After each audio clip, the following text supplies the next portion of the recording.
नमस्कार दोस्तों, नवरात्रि के 5वें दिन हम सब माँ स्कंद माता की पूजा अर्चना करते हैं। कहा जाता है कि माँ दुर्गा का 5वां स्वरूप स्कंद माता है। माँ पार्वती ने जब असुरों का संहार करने और देवताओं को उनका हक लौटाने के लिए कार्तिकेय यानी स्कंद को जन्म दिया, तभी से वे स्कंद माता के नाम से प्रसिद्ध हुई। माँ स्कंद माता अपनी गोद में बाल रूप में भगवान स्कंद को लिए रहती हैं और स्वयं सिंह पर सवार होती हैं। इनका स्वरूप अत्यंत शांति और ममता से भरा हुआ है। माँ की 4 भुजाएं हैं, 2 हाथों में कमल और 1 हाथ में वरमुद्रा, जबकि 1 हाथ से वे अपने पुत्र स्कंद को थामे रहती हैं। शास्त्रों में वर्णन मिलता है कि माँ स्कंद माता की पूजा करने से भक्त को अपार सुख, समृद्धि, ज्ञान और वैराग्य की प्राप्ति होती है।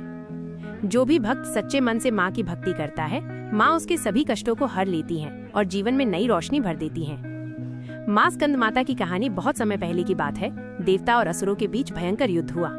उस समय सभी देवता असुरों से पराजित हो गए और बहुत चिंतित हुए।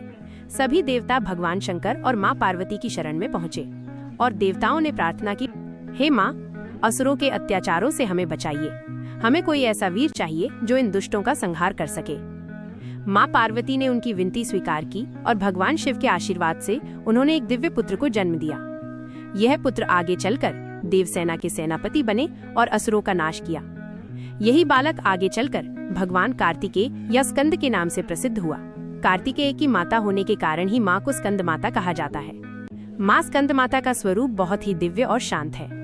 वे सिंह पर विराजमान होती हैं, 4 भुजाएं हैं, 2 हाथों में कमल के पुष्प, 1 हाथ में वरमुद्रा और चौथे हाथ में अपने पुत्र स्कंद को धारण किए रहती हैं। कहा जाता है कि जो भी भक्त नवरात्रि के 5वें दिन माँ स्कंद माता की पूजा करता है, उसके सारे दुख दर्द दूर हो जाते हैं। भक्त को सुख, समृद्धि, ज्ञान और मोक्ष का मार्ग मिलता है। अगर आपको वीडियो अच्छी लगी तो चैनल को लाइक और सब्सक्राइब जरूर करें।